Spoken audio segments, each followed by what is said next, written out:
another speaker, Mr. Ian Leslie. He is a local person, just down the road here is where he's from. Ian is a completion superintendent at CONSOL Energy, where he manages the daily oil and gas completions operations in the Marcellus and Utica shales. His primary area of responsibility is leading field-level hydraulic fracturing operations. He has also held the roles of completions foreman and completions engineer during his time at CONSOL. Ian is a 2005 graduate of Claysburg and is a 2010 graduate of the University of Pittsburgh, where he received a BS in Civil and Environmental Engineering.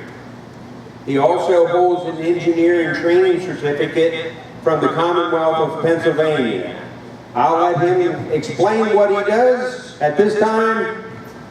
Ian Leslie.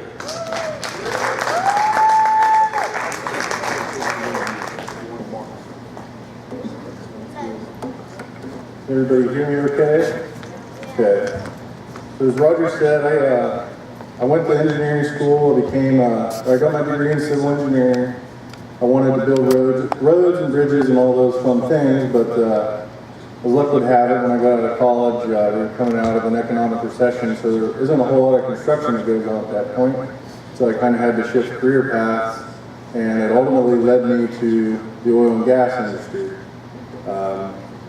which conveniently enough was picking up a lot here in Pennsylvania and Ohio and West Virginia. So that's what I've kind of been doing for the last 6 years of my life. Had a little stint where I worked in a coal mine underground. That wasn't very fun, as you can imagine. So, has anybody ever heard of CONSOL Energy before? Anybody watch hockey? Yep.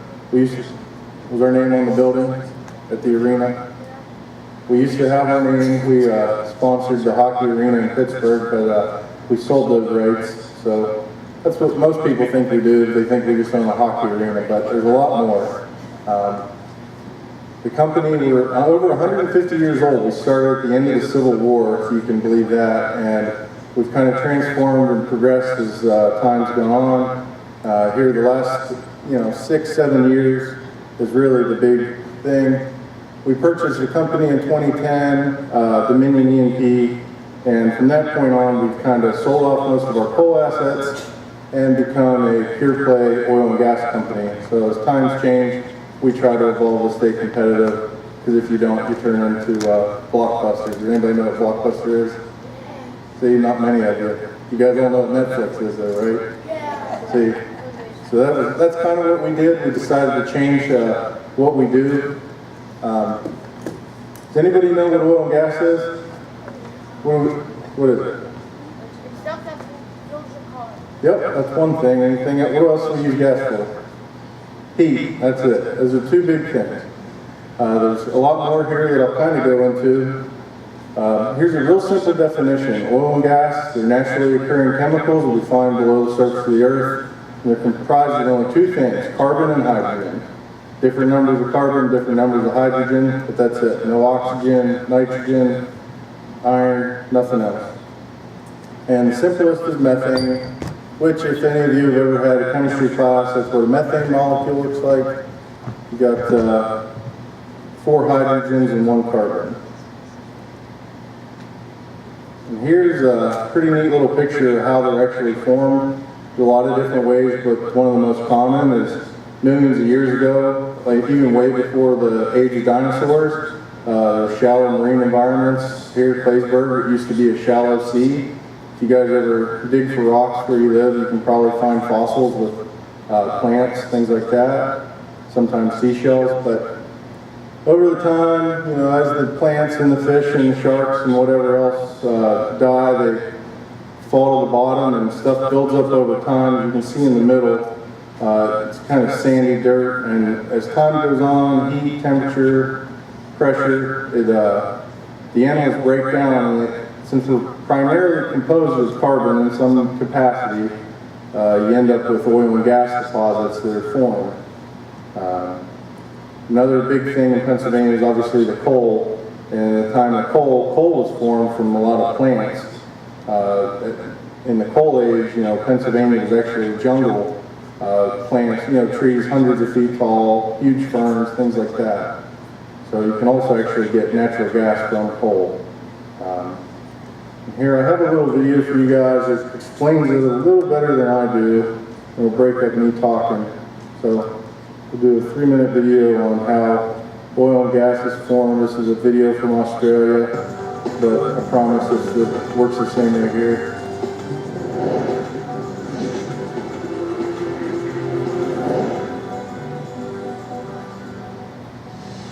What drives our cars, buses, and planes? Powers our electricity and allows us to cook our food and heat our water. Most of today's energy needs are met by fossil fuels like coal, oil, and gas. These unique, high-energy fuels are non-renewable resources that took millions of years to form. About 2 billion years ago, marine organisms like algae and microscopic animals and plants died and settled on the ocean floor. Beneath other sediments in the ocean, and in the absence of oxygen, these fossils changed into a substance called kerogen. Under heat and pressure, kerogen gradually changes into oil or gas. The whole process usually takes at least 1 million years. At the molecular level, oil and gas are hydrocarbons made up of hydrogen and carbon atoms. The constant pressure and movement of the Earth's crust squeezes oil and gas through the pores or spaces within rock. Some oil and gas reaches the Earth's surface and seeps out naturally into land or water. Often it is trapped beneath the surface by impermeable layers or rock structures like faults and faults. Within the crust, oil or gas deposits build up and form reservoirs. Reservoirs are like vast sponges filled with oil and gas. They can be as large as a city.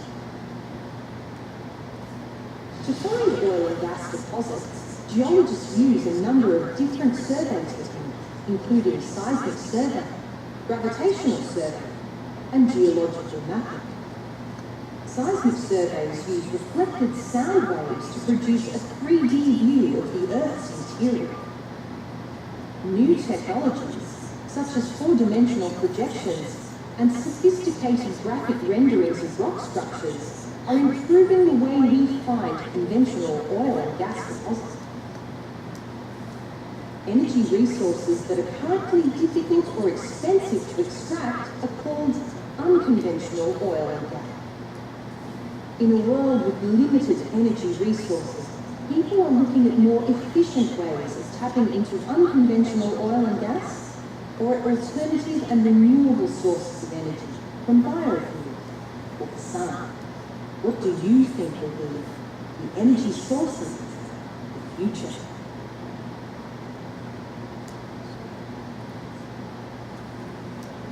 Okay, so that gives you a quick rundown on how it's all formed. And here's a little breakdown of what we use some oil and gas production for. This would be, you see coming in here on the bottom left, it says crude oil. This thing here is fractional distillator, the process is fractional distillation, and basically they heat up oil and break it out into all the different hydrocarbons. And you can see on the bottom the heaviest, and it goes, as you go up, it gets to the lightest, and you have gases at the top, naphtha, gasoline, kerosene, diesel, motor oil, fuel oil. And at the bottom you would have residue, which would be things like tar. So on the right, far right is all the things that you would use a barrel of oil for. So, propane, chemicals, gasoline, jet fuel, all that stuff, which is probably some of the most common things that people associate oil and gas with. Here's something most people don't think of. Anybody know where plastics come from? Nobody? Any guesses? Yep. Oil? Pretty good guess. Plastic trees. You guys ever seen a plastic tree? No. No, there's no such thing as a plastic tree. Natural gas and a lot of the stuff that we drill for in Pennsylvania is used to create plastics, clothing, watches, all kinds of stuff. I see a lot of you guys, if you're wearing Under Armour shirts or, athletic shorts, a lot of natural gas components are used to create those things. And that's actually one of the big booming industries in Pennsylvania. Some companies are building big petrochemical plants near Pittsburgh. So a lot of you guys are my age, there'll be lots of jobs out that way processing these things. And at the end, if you guys want, I have some things down here on the stage here. I do have a bottle of oil you can look at and some other items that I'll go through. So this little chart, there's a lot going on, but it's a breakdown of what we would use natural gas liquids for. And they're really light oil. They're not heavy oil like a motor oil, they're more like a gasoline. And you can see where it says end use products. I don't know if you guys can read that real well, but things like plastic bags, antifreeze, detergent, gasoline, synthetic rubber, lighter fuel, gasoline, plastics, the little launcher there that they were launching t-shirts with. It looks like it's made out of PVC. That's all part of, made with natural gas liquids. One of the other big uses, as already mentioned, is electricity. And you can see here, this is all up to date from the Energy Information Administration.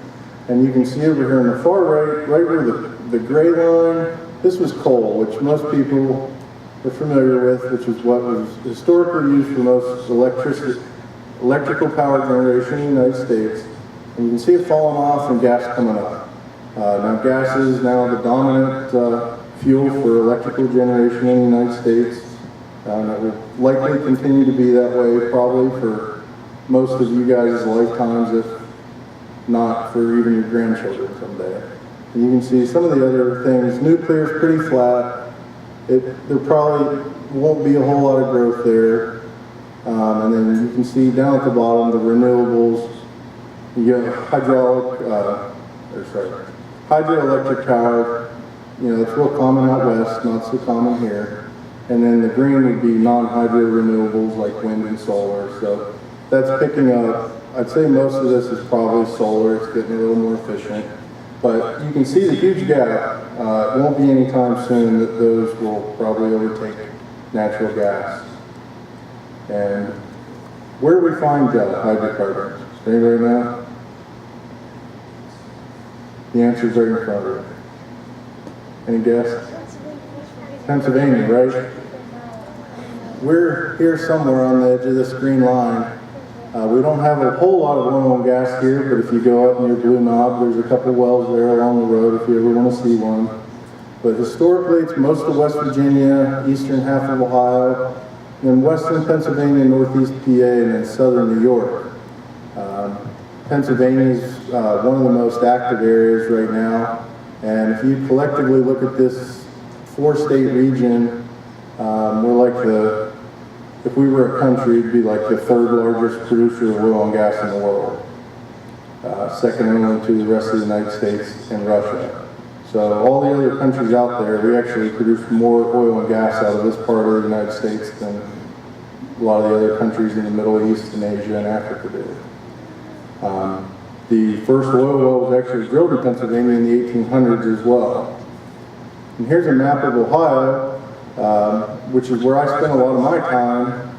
And you can see you get black oil, which is what you'd think, and then it goes through the light oils, which is what I would I have in this one little bottle. It's a clear liquid, looks like gasoline. And as you go east, you get in this stuff called dry gas, which is like methane that you would heat your home with, propane that you would, use on your grill. And here's a picture of the bottle I have up here. We've got the oil and we have gas that we're burning off. We didn't have a pipeline there, so we had to flare it. But the two common formations that we drill for oil and gas are the Marcellus Shale and the Utica Shale. Has anybody ever heard of those? You ever heard of the Marcellus? No? Okay. So they're pretty old, 380 to 390 million years old, so it's way older than the age of the dinosaurs, right? Probably, what, 5, 6, 7, 8 times those ages, right? So, shallow sea, hundreds of millions of years ago, most of Pennsylvania, West Virginia, and it's mostly dry gas with some liquids. Then the Utica, it's even older, it's almost 500 million years old, which is, you know, it predates most life forms that walk the surface of the earth. And it covers a bigger region of the PA, Ohio, West Virginia, New York, and extends up into Canada. So I got another quick video for you guys that will explain how we extract it. About 6 minutes.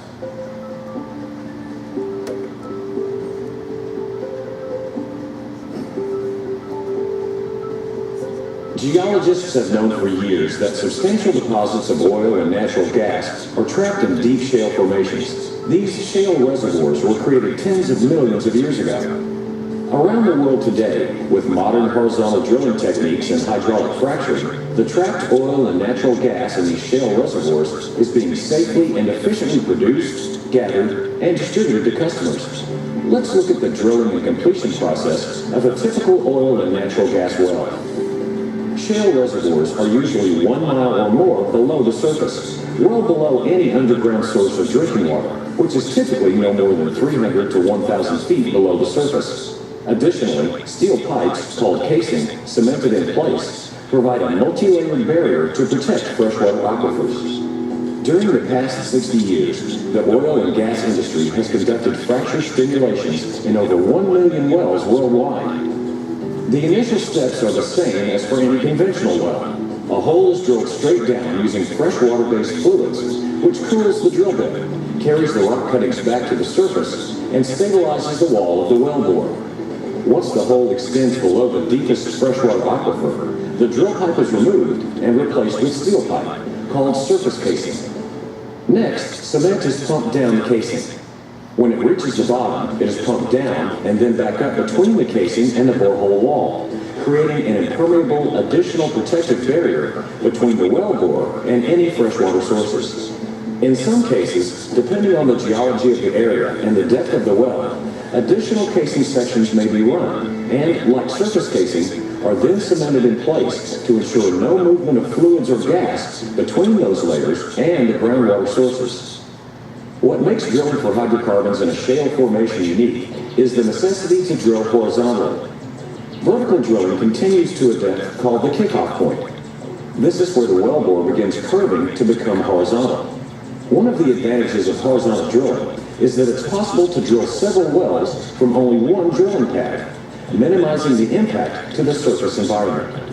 When the targeted distance is reached, the drill pipe is removed, and additional steel casing is inserted through the full length of the wellbore. Once again, the casing is cemented in place. For some horizontal developments, new technology in the form of sliding sleeves and mechanical isolation devices replace cement in the creation of isolations along the wellbore. Once the drilling is finished and the final casing has been installed, the drilling rig is removed and preparations are made for the next steps, well completion. The first step in completing a well is the creation of a connection between the final casing and the reservoir rock. This consists of lowering a specialized tool called a perforating gun, which is equipped with shaped explosive charges, down to the rock layer containing oil or natural gas. This perforating gun is then fired, which creates holes through the casing, cement, and into the target rock. These perforating holes connect the reservoir and the wellbore. Since these perforations are only a few inches long and are performed more than a mile underground, the entire process is imperceptible on the surface. The perforation gun is then removed in preparation for the next step, hydraulic fracturing. The process consists of pumping a mixture of mostly water and sand, plus a few chemicals, under controlled conditions into deep underground reservoir formations. The chemicals are generally for lubrication, to keep bacteria from forming, and help carry the sand. These chemicals typically range in concentrations from 0.1 to 0.5% by volume, and help to improve the performance of the stimulation. This stimulation fluid is sent to trucks that pump the fluid into the wellbore and out through the perforations that were noted earlier. This process creates fractures in the oil and gas reservoir rock. The sand in the frac fluid remains in these fractures in the rock and keeps them open when the pump pressure is relieved. This allows the previously trapped oil or natural gas to flow to the wellbore more easily. This initial stimulation segment is then isolated with a specially designed plug, and the perforating guns are used to perforate the next stage. This stage is then hydraulically fractured in the same manner.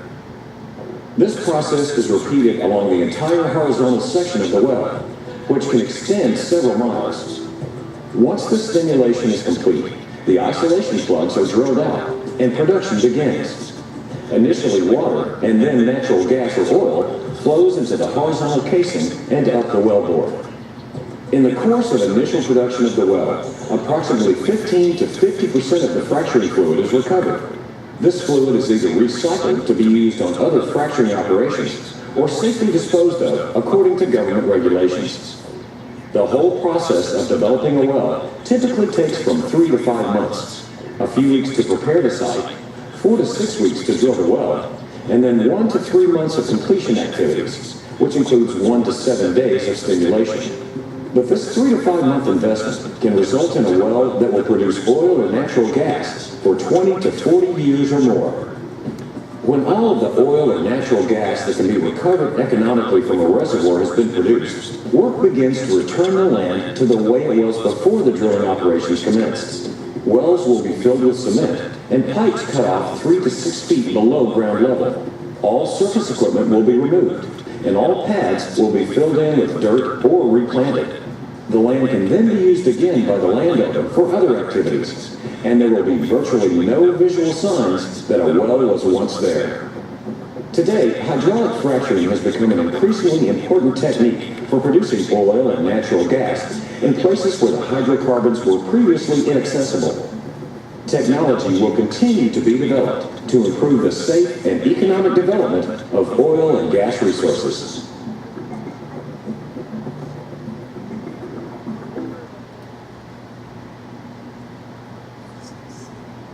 So that's a quick rundown of really the drilling and completions process. The drilling, some of the longest wells that we drill in total length are over 5 miles, and on average we go horizontally 2 to 2.5 miles. So that'd be the equivalent of, if you're standing in the parking lot at Sheets, if you drill straight down 2 miles, and then we make a turn with the drilling bit, then you go out another 2 to 2.5 miles, which is somewhere below Peggy's Diner, almost to Walmart Main Street, that we would drill 2 miles down and then 2 miles out. So quite a long ways. It's pretty neat technology. I'm not a drilling guy, so I can't explain how we do most of the directional drilling very well, but basically you control its surface with a pump and turning the pipe, and it can control where you go. So here's a little bit about what I do, and I do a lot of hydraulic fracturing, and there's a lot of misinformation and bad information out there about what all goes into the stuff that we use to frack. And you can see that over 99% of what we use is water. It's typically fresh water or recycled water from another well. And then the rest of it is less than 1%, some other items. And I do have some sand up here if you guys want to see. Some of the sand that we use, there's all different colors and types based on strength.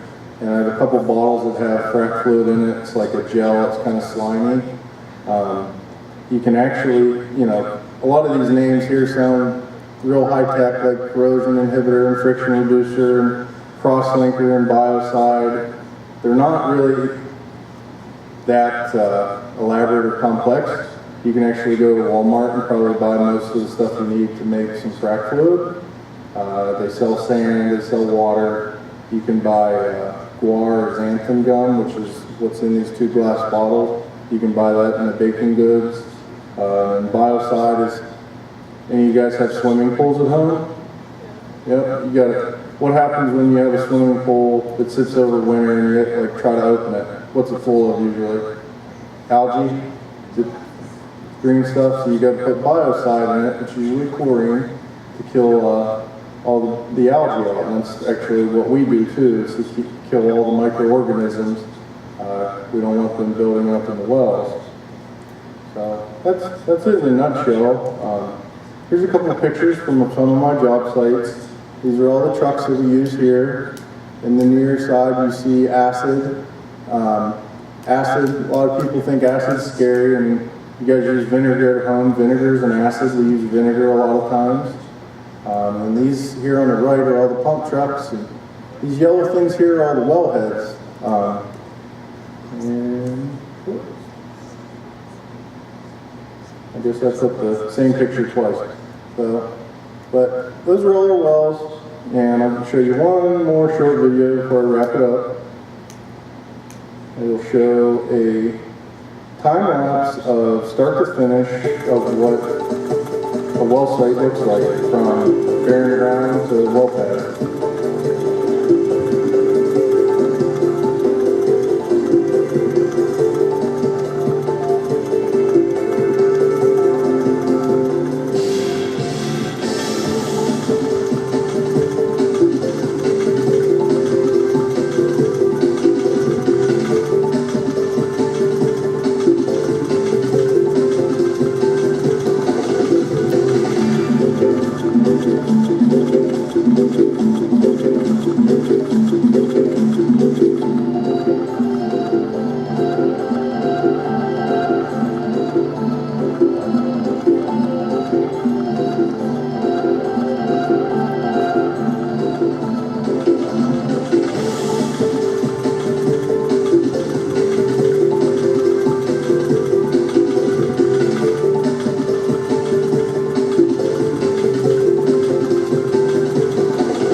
And that's kind of it there in a nutshell. That was from Colorado, but same process here essentially. Just at the end, it's a little bit greener. We plant some grass. That's more or less it. And I'm sure you guys, if you're awake, are wondering how all of this ties into STEM. Pretty, science, technology, engineering, math. We couldn't do any of these things without the four pieces of STEM. Were you guys here the first week when the professor from Penn State came? Did he have liquid nitrogen? What did he do with it? Dumped it on the ground. Did he blow up a trash can or anything? No. Broke the rubber ball. Okay. So I didn't get to find any of my old pictures, but if you can believe it, I get to use that at work. And he probably just brought a little bit of it in. I get to bring it in the size of a tractor trailer. So like a 53-foot trailer. We use liquid nitrogen pretty frequently. So you want to see cool stuff. You can do a lot of cool things with a tractor trailer with liquid nitrogen. This little gray thing here on the stage, it's a perforating gun. If you remember from that 2 videos ago where they went in and it shot these explosives. We get to play with explosives every day, and they're fun. As you can imagine, since 9/11, you can't do the same things with them that you used to be able to, but I promise you can blow up a lot of trees and things like that with those. If you guys went and watched fireworks at all during the 4th of July, that little gun on stage there is probably, the explosion that'll come out of it is bigger than, probably the biggest thing that you saw during the 4th of July display. So, pretty neat stuff. And I mean, as far as, some of you are a little older, as far as jobs go, every kind of engineering you can think of, civil, mechanical, petroleum, mining, literally every engineering discipline goes into the oil and gas industry. And, math, it's integral to all of it. Computers, computer science, programmers, if that's your thing, there are plenty of jobs in the oil and gas industry for you. And then if you get into like pure science, like chemists, there's a lot of jobs with refineries and plants making new products. And that really kind of sums up my side of things. Does anybody have any questions? Okay. Well, if you guys want, you can all come up here and check these out. You can look at the sand. Feel free to open stuff up. Please don't dump it out. We can't mix. I want to see explosives. Explosives. It's already been used. So. Has the explosives already gone? Yeah, there's no explosives in there.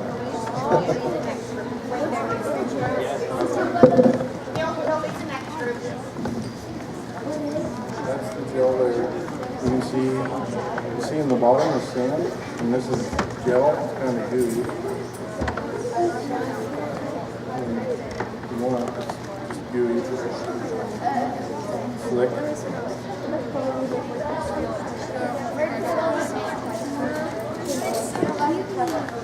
And if you shake it up,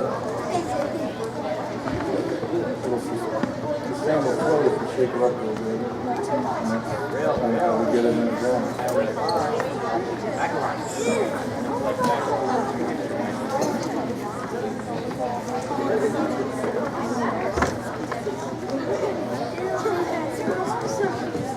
All right, while we're waiting a little bit, I was asked to announce, remember the phone rule. Your cell phone, please do not be looking at your cell phones during any of the classes. So just keep them in your pockets, and we'll be okay.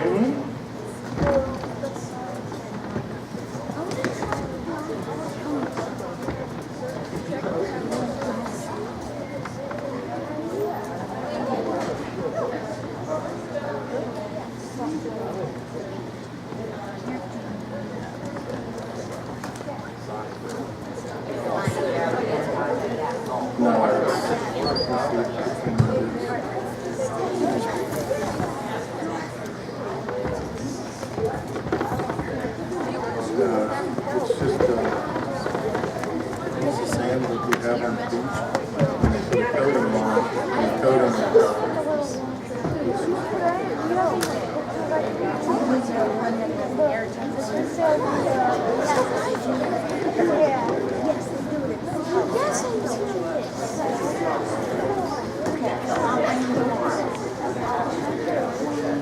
But once you're done, move out of the way and let other people in to see you. Go back to your seat.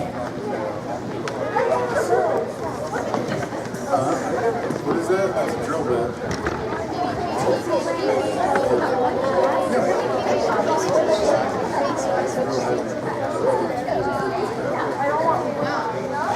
That's the smallest they come to. We have ones that are this big around.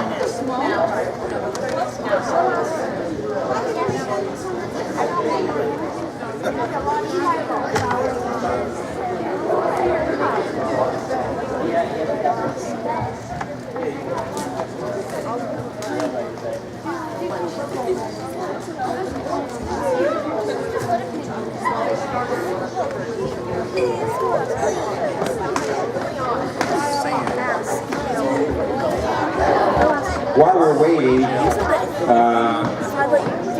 just to get ahead a little bit, we're not leaving now, but when we do leave, we'll all be going to the cafeteria to do a STEM project in the cafeteria. Once we're done with that, then we'll be eating lunch. So,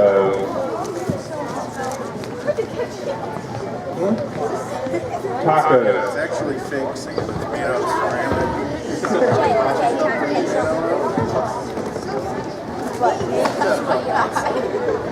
Actually made.